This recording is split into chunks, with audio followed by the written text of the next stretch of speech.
The SEAL commander's daughter was born deaf until the rookie nurse did the impossible.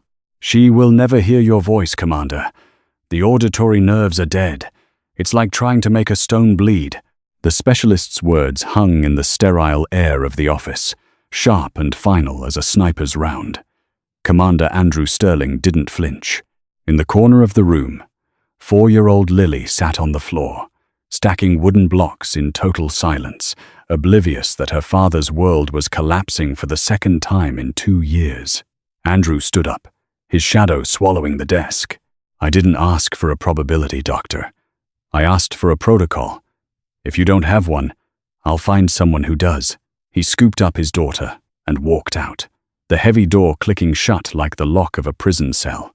The house sat on the edge of a jagged cliff in Malibu, a sprawling architecture of steel, concrete, and floor-to-ceiling glass that offered a panoramic view of the Pacific Ocean but no warmth.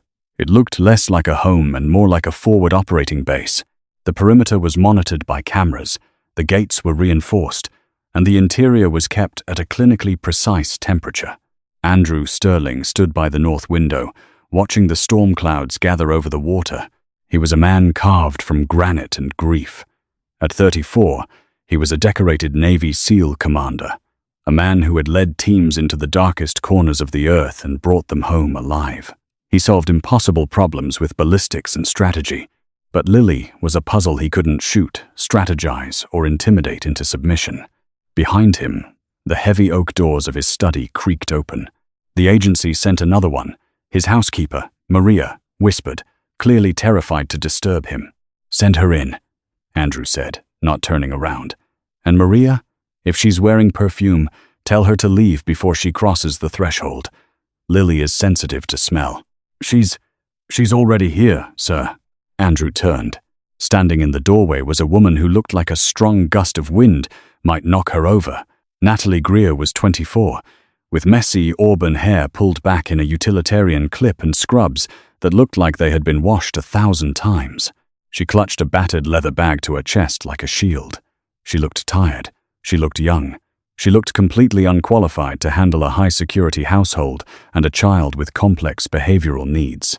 "You're the specialist?" Andrew asked, his voice a low rumble that vibrated in the quiet room. He walked toward her, his gait predatory, measuring her up. Natalie swallowed hard but didn't step back. "I'm the pediatric nurse, yes." Natalie Greer. "You look like a rookie," Andrew said, stopping 2 feet from her. He invaded her personal space intentionally, a tactic he used on fresh recruits to test their nerve. "My daughter has chewed up 3 experienced nurses in 6 months. One left in tears because Lily threw a heavy vase at her head. Another quit because the silence in this house drove her crazy. What makes you think you'll last the afternoon?" Natalie's grip on her bag tightened, her knuckles turning pale, but she met his gaze. His eyes were a piercing, icy blue cold, intelligent, and devoid of mercy.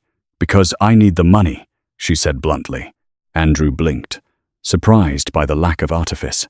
"Excuse me? My student loans are crushing me. My car barely starts, and your agency pays triple the standard rate because you have a reputation for being impossible," Natalie said, her voice shaking slightly but gaining strength. "I'm not here to be your friend, Commander. I'm not here to be experienced.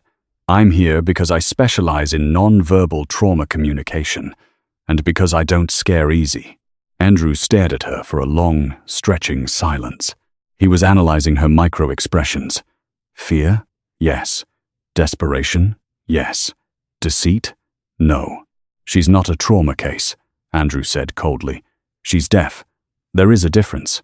"Is there?" Natalie countered. "She lost her mother 2 years ago in a car accident she survived. She lost her hearing allegedly at birth. She lives in a fortress with a father who treats fatherhood like a tactical mission. I'd say trauma is the primary language spoken in this house." The air left the room. Maria, hovering in the hallway, gasped. No one spoke to Andrew Sterling that way. Not his lieutenant, not his commanding officers, and certainly not a temp nurse in scuffed sneakers. Andrew's jaw ticked, a muscle feathered in his cheek.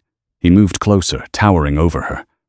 "You have 1 hour," he said, his voice dropping to a dangerous whisper. "Go to the playroom. If you can get her to eat her lunch without a meltdown, you stay for the week. If she screams, you walk. And if you analyze my parenting style again, you won't just be fired, Miss Greer. I will ensure you never work in this state again." "Understood," Natalie whispered. "Go." Natalie exited the study, her heart hammering against her ribs like a trapped bird. She leaned against the hallway wall for a second, exhaling a breath she felt she'd been holding since she walked through the front gate. "He's a monster," she thought. A grieving, terrifying, handsome monster. She pushed off the wall and navigated the sterile corridors. The house was painfully quiet. No music, no television, no hum of conversation. It felt like a vacuum. It was designed to minimize sensory input, likely on the advice of some doctor who thought calm meant dead. She found the playroom at the end of the east wing. It was large, filled with expensive educational toys, all organized into neat, color-coded bins. It didn't look played in. It looked curated. Lily was sitting in the center of the room on a gray rug, her back to the door. She was small for 4, with her father's dark hair and a fragility that made Natalie's chest ache. She was rocking back and forth, a rhythmic, self-soothing motion. Natalie didn't walk in. She took off her shoes. She stepped onto the hardwood floor in her socks, moving silently. She knew that for a deaf child, vibration was everything. Heavy footsteps could feel like an earthquake. Sudden appearances could be terrifying. She circled wide, coming into Lily's peripheral vision slowly so she wouldn't startle her. Lily stopped rocking. She turned her head. Her eyes were dark, massive, and filled with a guarded intelligence that mirrored her father's, though hers was laced with a profound sadness. Natalie didn't smile. Smiling can sometimes look like baring teeth to a frightened child. Instead, she sat down on the floor, 6 feet away. She didn't wave. She didn't sign. She just sat. She reached into her bag and pulled out a small, metal slinky. She placed it on the wooden floor between them. For 10 minutes, nothing happened. Up in the security room, Andrew watched the feed on his monitor. He crossed his arms, waiting for the mistake. Waiting for Natalie to try to force a hug, or shout, or clap her hands, the useless gestures people always made toward the deaf. But Natalie just sat there. Then, Natalie tapped the floor. Thump, thump, thump. She didn't look at Lily. She looked at the slinky. Lily watched. She felt the vibration travel through the wood. Natalie tapped again. A rhythmic beat. Queen's "We Will Rock You." Lily's eyes widened. She reached out a tentative hand and placed her palm flat on the floorboards. Natalie repeated the rhythm. Thump, thump, thump. Lily felt it. A spark of interest lit up her face. She mimicked the motion. Her timing was off, chaotic, but she slapped the floor. Slap! Slap! Natalie nodded solemnly. She pushed the slinky toward Lily. Lily took it. She didn't throw it. She stretched it out, watching the metal coils shimmer. Lunch, Natalie whispered to herself, knowing Lily couldn't hear. She pulled a sandwich container from the nearby table where Maria had left it. She opened it, peanut butter and jelly, cut into triangles. She placed the plate on the floor, not forcing it. She took a bite of her own granola bar. Lily watched her eat. Natalie tapped the floor again. 1 tap. She took a bite. 1 tap. She pointed to the sandwich. Lily hesitated. She looked at the door, as if expecting her father to burst in and correct the breach of protocol. Eating on the floor was surely against the rules in a house this stiff. But the door stayed closed. Lily crawled forward. She took a triangle. She took a bite. Up in the security room, Andrew Sterling leaned forward, his elbows resting on the console. He watched the screen, the blue light reflecting in his eyes. He hadn't seen Lily eat without a fight, without tears, thrown food, or distress in 4 months. He watched the rookie nurse tapping the floor, communicating in a language of vibration he hadn't thought to speak. He felt a strange tightening in his chest. It wasn't relief. It was suspicion. It was too easy. And in Andrew's world, when things seemed too easy, it meant you were walking into an ambush. The first week passed in a strange, tense détente. Andrew was rarely seen, but always felt. He was a ghost in his own home, leaving for the base at 0400 and returning after dark, retreating to his study or the high-tech gym in the basement. Natalie fell into a rhythm. She realized quickly that Lily wasn't just deaf. She was bored out of her mind. The doctors had treated her like a porcelain doll, and Andrew had treated her like a classified asset to be protected. Natalie treated her like a child. They finger-painted, making massive messes that Natalie furiously cleaned before Andrew returned. They played with flashlights in the closet, learning the difference between light and dark signals. But on Thursday, the weather turned. A low-pressure system swept in off the Pacific, turning the sky a bruised purple. The air grew heavy and thick. Natalie was in the kitchen, washing grapes for a snack, when a piercing scream echoed from the living room. It wasn't a tantrum scream. It was a sound of pure, unadulterated agony. Natalie dropped the bowl, grapes scattering across the tile, and sprinted. She found Lily on the floor, clawing at her head. The little girl was thrashing, banging her ear against the carpet, her mouth open in a silent wail that eventually found its voice in a guttural shriek. "Lily!" Natalie slid to her knees, trying to restrain the girl's hands to keep her from hurting herself. "Lily, look at me! Look at me!" But Lily's eyes were rolled back, lost in a haze of pain. She was hyperventilating. The front door slammed open. Andrew had come home early to beat the storm. He heard the scream and moved with the terrifying speed of a soldier under fire. He vaulted over the back of the sofa, landing beside them. "What did you do?" Andrew roared, grabbing Lily's shoulders, pulling her into his chest. "What the hell did you do to her?" "I didn't do anything," Natalie yelled back, her hands shaking. She just started screaming. "She's in pain, Andrew! Look at her! She's having a panic attack!" Andrew snapped, his voice tight with panic of his own. He was rocking Lily aggressively, trying to constrain her. "This happens when the routine is broken. You must have changed something. The lights? The food? This isn't behavioral," Natalie shouted, reaching out to touch the side of Lily's neck. "Look at her equilibrium. She's dizzy. She's nauseous." Lily vomited onto Andrew's expensive suit. Andrew didn't care about the suit. He looked at his daughter, his face pale. "It's a seizure. It has to be a seizure." He fumbled for his phone to call the private medical team. "No," Natalie said, her voice suddenly dropping, sharp and authoritative. She grabbed Andrew's wrist, stopping him from dialing. "Andrew, look at the window. Let go of me," he snarled. "Look at the window," she commanded. "The storm." The pressure dropped. "My ears popped 10 minutes ago. Did yours?" Andrew stared at her, confused by the non sequitur. "What?" "The barometric pressure," Natalie said, her mind racing, connecting dots that shouldn't connect. She started screaming exactly when the storm front hit, when the pressure dropped. "She's deaf," Andrew spat. "Her ears are dead. She doesn't feel pressure there. The nerves are severed." "Nerves don't feel pressure, Andrew. Bones do. Fluid does." Natalie looked at Lily, who was still whimpering, clutching the right side of her head. If her auditory nerve is completely dead, why is she reacting to a change in atmospheric pressure? Why is she clutching her ear like it's going to explode? The doctors said. The doctors looked for hearing. Natalie cut him off. They did ABR tests. They checked for electrical signals. But if she has no signal, they assume the wire is cut. What if the wire isn't cut? What if it's crushed? Andrew stopped rocking. The room went silent, save for the rain beginning to hammer against the glass. He looked down at his daughter, then up at the rookie nurse who had vomit on her scrubs and a fire in her eyes. "What are you saying?"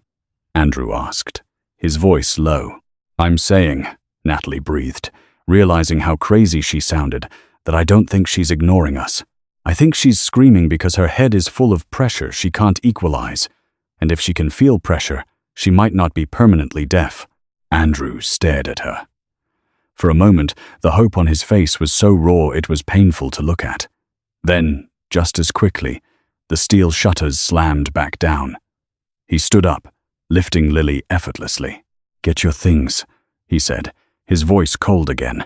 Natalie blinked. What? I said get your things.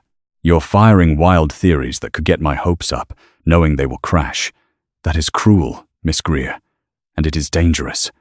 He turned toward the stairs. I'll handle my daughter. You leave.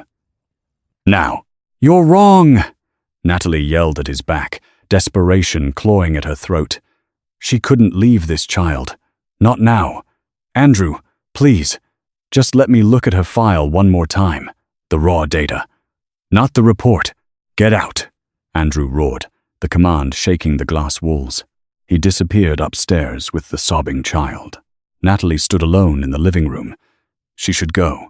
She should grab her bag, get in her beat-up Honda, and drive away from the crazy commander and his tragic life. But she looked at the puddle of sick on the floor. She remembered the rhythm on the floorboards. We will rock you. She didn't leave. Instead, she turned and ran toward the study. She knew where he kept the files, and for the first time in her life, Natalie Greer was about to break into a SEAL commander's classified safe. The study smelled of old paper, gun oil, and expensive scotch. It was a masculine, forbidden space, the walls lined with books on naval history and tactical warfare. Natalie Greer didn't have time to admire the decor. She had 5 minutes, maybe less, before Andrew Sterling came back downstairs and made good on his promise to throw her out or have her arrested. Her hands were trembling as she scanned the mahogany desk. It was obsessively organized. A stack of classified briefs sat on the left, a heavy brass lamp on the right. In the center, a single leather-bound folder. Please be the medical file. Please. She flipped it open. It was a tactical assessment for a mission in the South China Sea. She shoved it aside. Think, she whispered, her breath hitching. Where does a paranoid man keep the things that actually hurt him? She looked at the bookshelf behind the desk. It was too neat, except for one book, Gray's Anatomy, the 40th edition. The spine was cracked, the gold lettering faded. It was the only book that looked like it had been held, read, and sweated over. She pulled it down. Behind it wasn't a wall, but a small biometric safe. Damn it! She slumped against the shelf. She needed a fingerprint, but as she went to replace the book, a thick manila envelope slid out from between the pages of the medical text. It fell to the floor with a heavy thwack. Natalie dropped to her knees.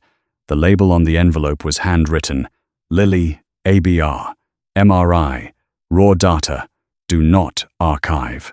Got you, she breathed. She ripped the string closure open and spilled the contents onto the Persian rug. Scans, audiograms, and doctor's notes spread out like a fan. Natalie wasn't a doctor, but she was a nurse who had spent 3 years in a neurology ward before switching to pediatrics. She knew how to read a wave. She grabbed the ABR, Auditory Brainstem Response printout. It was a graph of squiggly lines representing the brain's electrical response to sound. The specialist's notes were scribbled in red ink across the top. No wave V response. Complete retrocochlear pathology. Nerve dead. Natalie traced the line with her finger. No, she murmured. It's not flat. She held the paper up to the desk lamp. There, buried in the noise floor of the graph, was a tiny delayed peak. A ghost of a wave. It wasn't absent. It was just incredibly late. The signal was trying to get through, but something was slowing it down so much that the computer had dismissed it as background static. She grabbed the MRI films, jamming them onto the light box Andrew kept on his credenza. She stared at the image of Lily's inner ear. The cochlea is formed, she whispered. The nerve is intact. She squinted at the temporal bone surrounding the canal. It looked dense. Too dense. It's not the nerve. It's the bone. The bone is crushing the canal. Get away from there. The voice was low, calm, and terrifying. Natalie spun around. Andrew Sterling stood in the doorway. He had changed out of his soiled suit into a black t-shirt and tactical pants. He wasn't holding a weapon, but the way he stood, weight balanced, shoulders loose, suggested he didn't need one. I told you to leave, he said, walking into the room. He closed the door behind him and locked it. "Now you're breaking into my safe." "I didn't break in," Natalie said, her voice shaking but her chin high. "It was behind the book. That is classified medical data." Andrew stopped 3 feet from her. The air in the room seemed to drop 10 degrees. "Give me the file, Natalie. Then I'm going to escort you to your car, and if I ever see you near my property again, I will file charges for trespassing and theft." "Look at the scan," she said, holding the film up between them like a shield. "I have looked at it. 10 of the best neurologists in the country have looked at it." "They looked for a dead nerve," Natalie shouted, the adrenaline overriding her fear. "They were looking for what was missing." "I'm looking at what's there."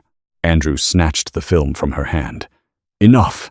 The wave V latency," she insisted, stepping into his space, poking a finger at the paper he was holding. "Look at the graph. Andrew, there is a signal.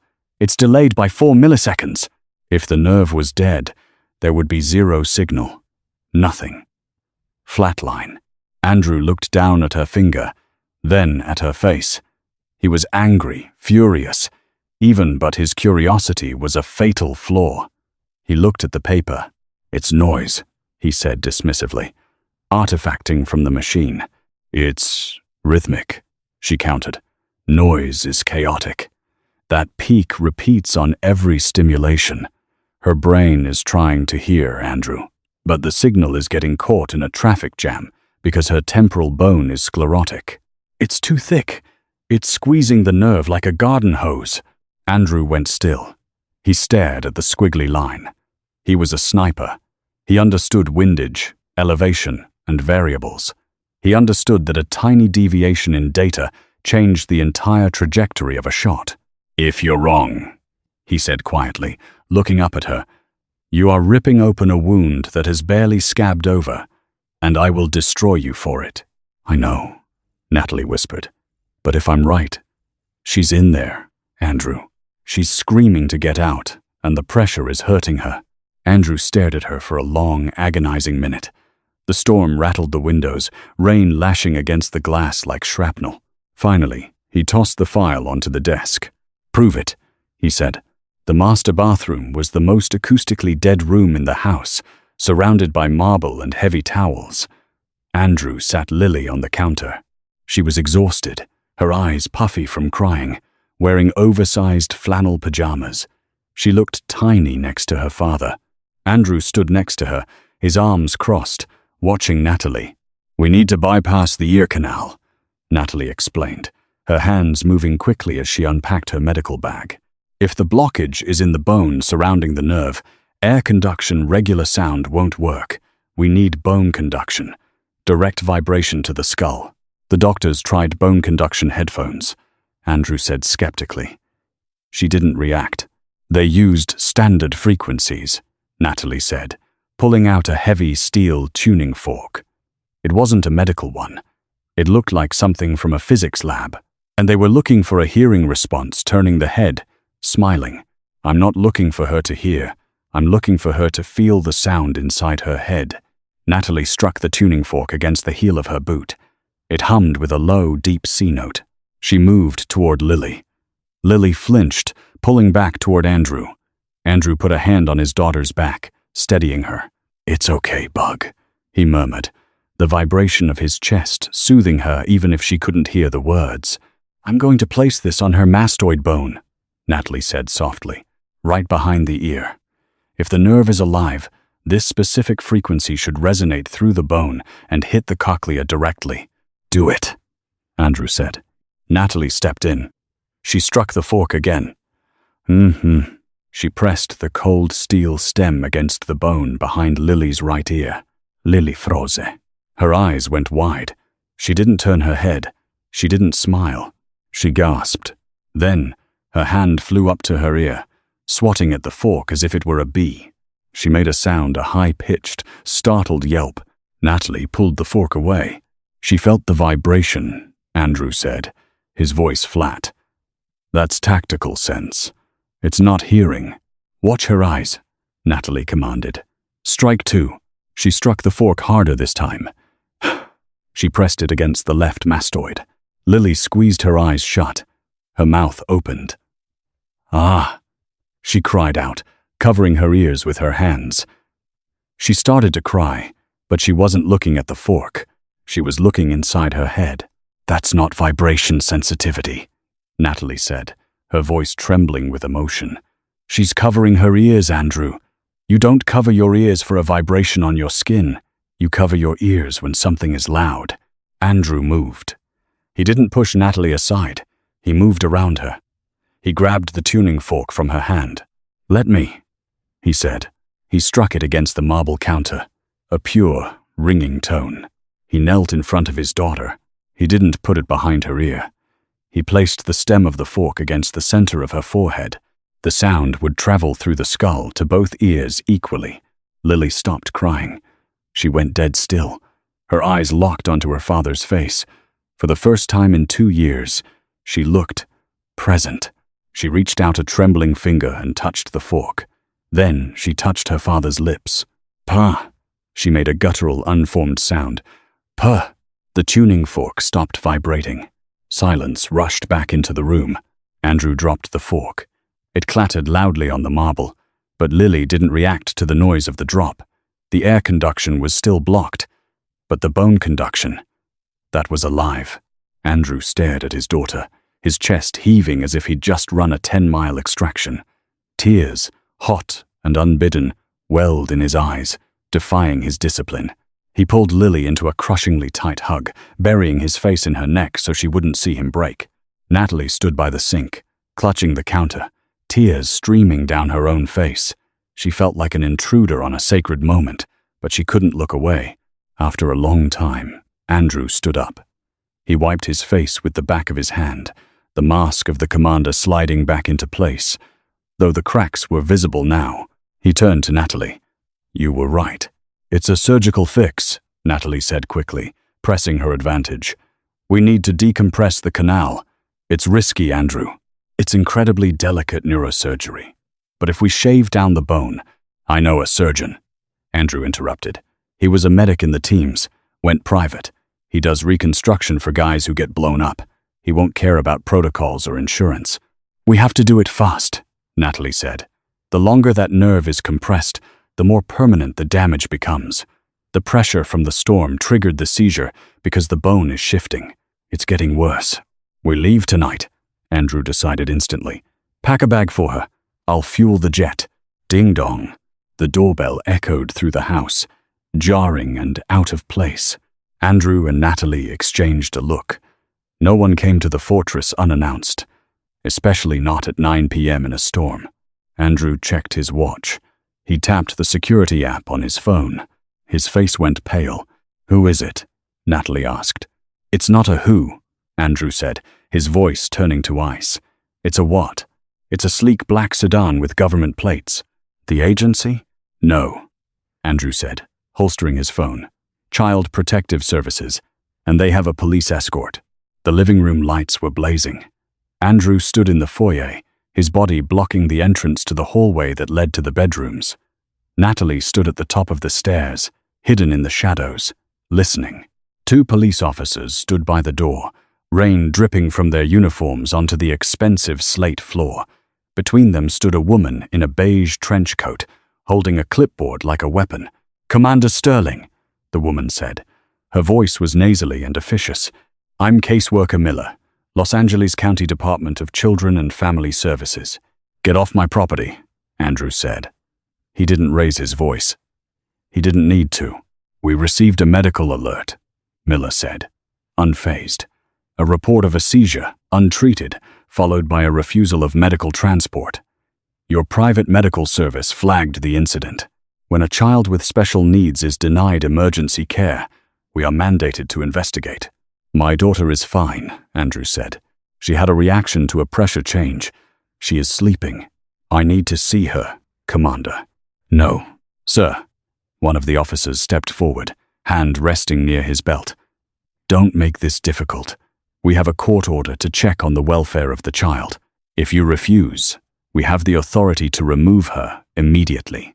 Natalie's heart stopped. Remove her? They would take Lily to a foster home or a state hospital. They would put her in a system that didn't understand her, with doctors who would read the old charts and declare her deaf forever. They would miss the window for the surgery. Andrew's hands curled into fists. Natalie saw the shift in his stance, the subtle drop of his weight. He was calculating the takedown. He could disarm both cops in 3 seconds. And then he would go to federal prison, and Lily would be lost. "Andrew!" Natalie's voice rang out from the stairs. All heads turned. Natalie walked down the stairs, smoothing her scrubs. She forced a tired, exasperated smile onto her face. She looked exactly like what she was, a frazzled, overworked nurse. "I'm sorry, officers," she said, walking right past Andrew and putting a hand on his tense forearm. She squeezed it hard, a warning. "The commander is protective. I'm Natalie Greer, Lily's live-in medical specialist." Caseworker Miller eyed her suspiciously. "You're the nurse?" "I am," Natalie lied smoothly. "I was the one who treated the seizure. It was a vasovagal response to the barometric pressure. I administered anti-nausea medication, and she's stable. I advised against transport because the stress of the ambulance triggers her sensory processing disorder. It was a medical decision, made by me." Andrew stared at her. She was taking the heat. She was putting her license, her career on the line for him. Miller narrowed her eyes. "Can I see your credentials?" "They're in my bag upstairs," Natalie said. "But more importantly, you can see the patient, quietly. If you wake her up, you can deal with the meltdown." She stared the social worker down. "5 minutes," Miller said. "Lead the way." Natalie led them upstairs. Andrew followed, his presence a dark storm cloud behind the police officers. They entered the bedroom. Lily was asleep, clutching the slinky to her chest. She looked peaceful. Miller checked Lily's arms for bruises. She checked the room temperature. She made a note on her clipboard. "Fine," Miller whispered. "But this incident is on record. We will be back for a follow-up in 48 hours. If there are any more medical decisions that bypass protocol, we will remove the child." They left. As soon as the front door clicked shut, the tension in the house snapped like a rubber band. Andrew turned to Natalie. He looked at her with a mix of awe and confusion. "You lied to the police." "I bought us time," Natalie said, her legs suddenly feeling like jelly. She sat down heavily on the bottom step of the stairs. "They'll be back in 2 days. If we're here, they'll stop us from doing the surgery. They'll say it's experimental. They'll say you're endangering her." Andrew walked over to her. He reached out and took her hand, pulling her to her feet. His grip was warm and rough. "Then we won't be here," he said. He looked at his watch. "Pack your bag, Natalie. Not the nurse bag. A go bag. You're coming with us." "Me?" Natalie blinked. "I can't just leave. I have a life. I have bills." "I'll pay your bills," Andrew said intense. "I'll pay off your loans. I'll buy you a hospital if this works. But right now, Lily trusts you. And he paused, his eyes searching hers. "I can't do this alone. I need a medic. I need a co-pilot." Natalie looked at the man who had terrified her 5 hours ago. Now, he looked like a desperate father offering her a seat on a lifeboat. "Where are we going?" she asked. "There's a private airstrip in the desert," Andrew said. "My contact is in Zurich. We're going to smuggle my daughter out of the country to fix her ears." Kidnapping our own patient. Natalie let out a shaky laugh. "I think that violates the Hippocratic Oath." "Maybe," Andrew said, a ghost of a smile touching his lips. "But it fits the Navy SEAL ethos perfectly." "Which is?" "Whatever it takes," Andrew said. "Wheels up in 20 minutes. The Gulf Stream 5 cut through the Atlantic night like a jagged shadow, a solitary speck in an endless void. Inside the cabin, the hum of the engines was a constant, low-frequency vibration that Andrew seemed to be harmonizing with. He hadn't slept in 20 hours. He sat across from Natalie, watching Lily sleep strapped into a leather recliner covered in a wool blanket. Natalie sipped cold coffee, her hands still trembling slightly. The adrenaline of the escape was fading, replaced by a cold, gnawing dread. They were somewhere over the ocean, airspace classified, destination, a private airfield outside Zurich. "You should sleep," Andrew said, his voice rough, like gears grinding without oil. "I can't," Natalie whispered. She looked out the window at the abyss of darkness. "Andrew, if we get there and the surgeon says no, or if the surgery fails, we can't go back. You know that, right? CPS will have a warrant. You'll be a fugitive, and I'll be an accessory to kidnapping." Andrew leaned forward, the harsh cabin lights casting deep, skeletal hollows under his eyes.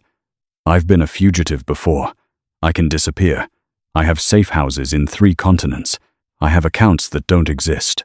But Lily needs a home," Natalie countered, her voice shaking. "She needs stability, not a safe house in a war zone, not a life looking over her shoulder." Andrew looked at his daughter. The granite hardness in his face fractured, revealing the ruin beneath. "Her mother died in a car I was driving," he said softly. The confession hung in the pressurized air, heavy and sudden. Natalie froze. He had never spoken of the accident. The file had only mentioned trauma. "It wasn't my fault, technically," Andrew continued, staring at his hands that could dismantle a weapon in seconds but couldn't fix his daughter's ears. Black ice. Oncoming truck. But I was the one behind the wheel. I was the one who walked away with a few scratches while she... He swallowed the rest of the sentence, the silence louder than the engines. "When Lily was born deaf, I thought it was my punishment, the universe taking away the sound of her voice because I let her mother's voice be silenced. I accepted the diagnosis because I thought I deserved the tragedy." Natalie reached across the narrow aisle. She didn't take his hand that felt too intimate for a man made of walls, but she placed her hand on his knee.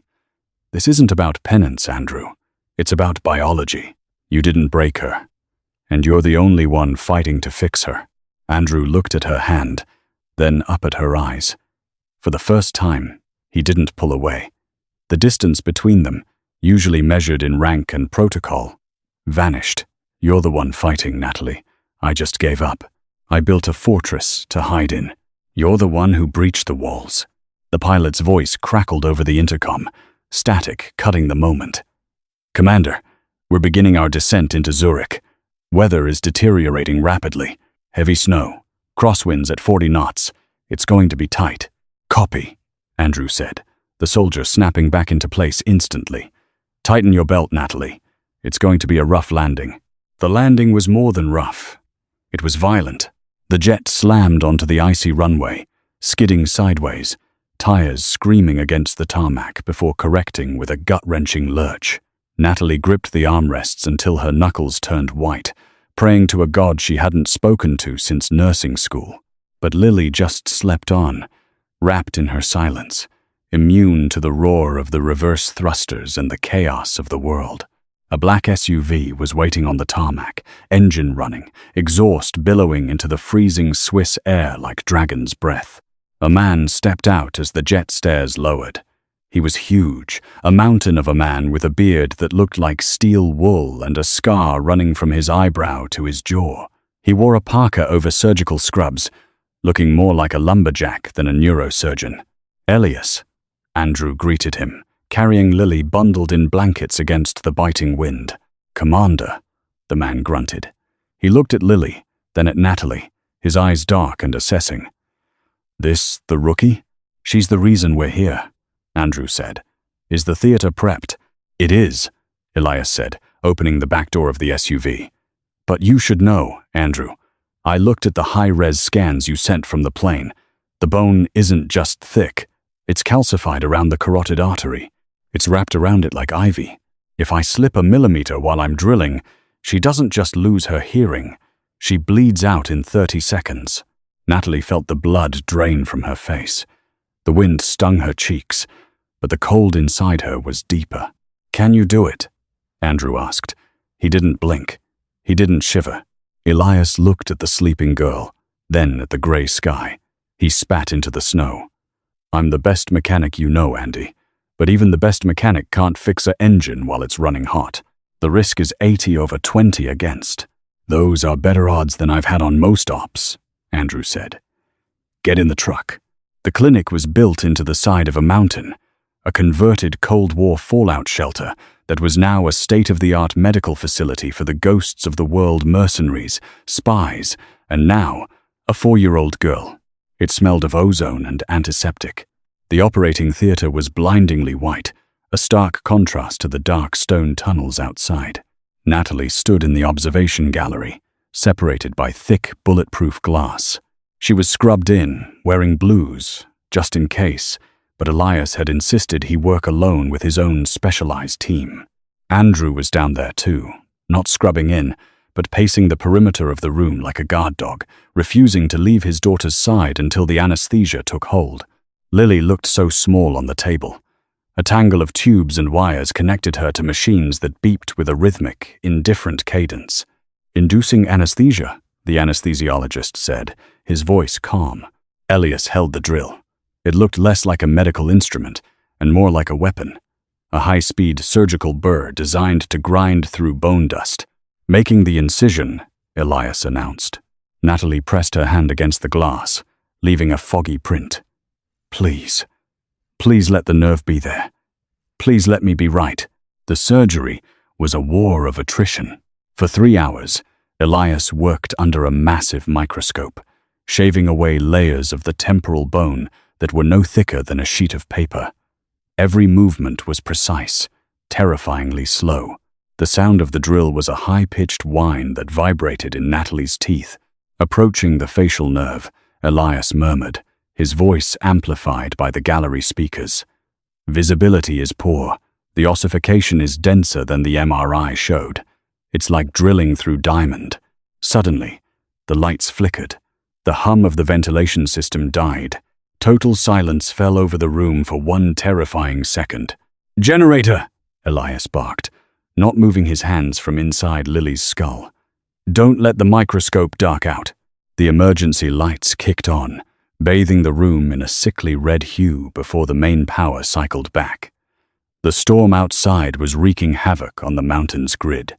"Heart rate is dropping," the anesthesiologist warned, staring at the monitor. "Bradycardia. 50. 45. "She's vagaling," Natalie said aloud, her voice tight, knowing no one could hear her through the glass. "The pressure on the nerve is triggering a parasympathetic response." "Stabilize her," Elias snapped, sweat beading on his forehead despite the chill in the room. "I'm at the canal. I can see the nerve sheath.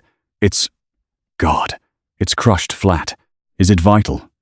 Andrew asked, stepping into the sterile field, forgetting protocol. His voice cracked. Elias paused. The drill stopped whirring. The silence in the room was heavier than the mountain above them. "I don't know," Elias said. "It's pale, gray. A healthy nerve should be pink." He reached in with a microprobe. He gently touched the flattened ribbon of tissue. On the monitor, a single, erratic spike shot across the neural integrity screen. A jagged green mountain in a flat landscape. "Response," the tech shouted. "We got a signal. Wave V presence." "It's alive," Natalie sobbed, sliding down the wall of the gallery until she hit the floor. "It's alive." "Don't celebrate yet," Elias growled. "I have to lift the bone off it without tearing it.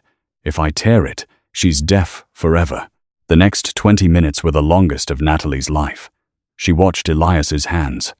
They were steady as stone. He used a microscopic elevator to pry the calcified bone up, millimeter by agonizing millimeter. Suddenly, a monitor screamed. A red line flatlined on the pressure gauge. "Bleeder!" Elias shouted. "Carotid nick! Suction! Give me suction!" Blood filled the microscope view on the large screen, a terrifying flood of red obscuring everything. "Andrew, get back!" Elias roared as the commander lunged forward. "Save her!" Andrew screamed, the command raw and primal, echoing off the tile walls. "I'm trying.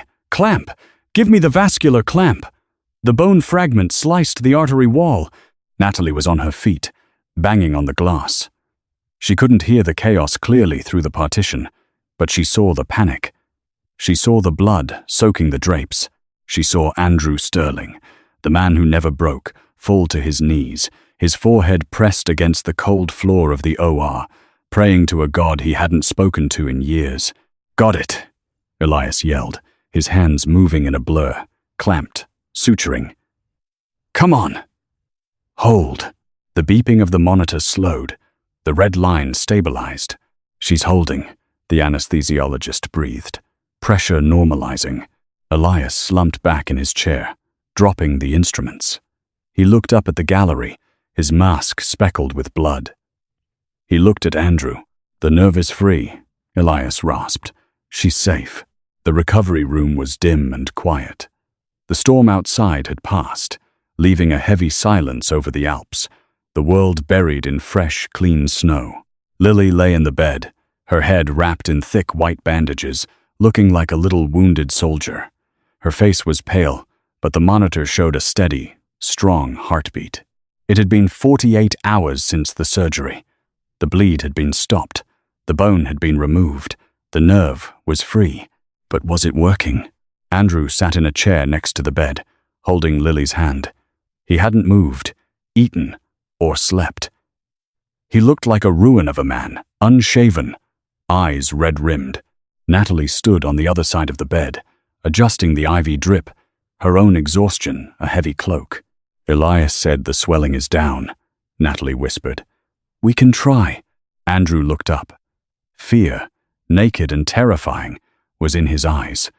And if she hears nothing, if we did all this, the flight, the surgery, the risk, for silence, then we love her anyway, Natalie said firmly.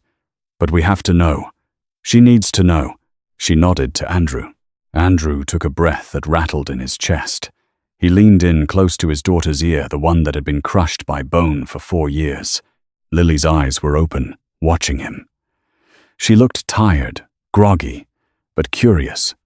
She reached up and touched the bandage, wincing slightly. Andrew didn't use a tuning fork this time. He didn't use a drum. He used his voice.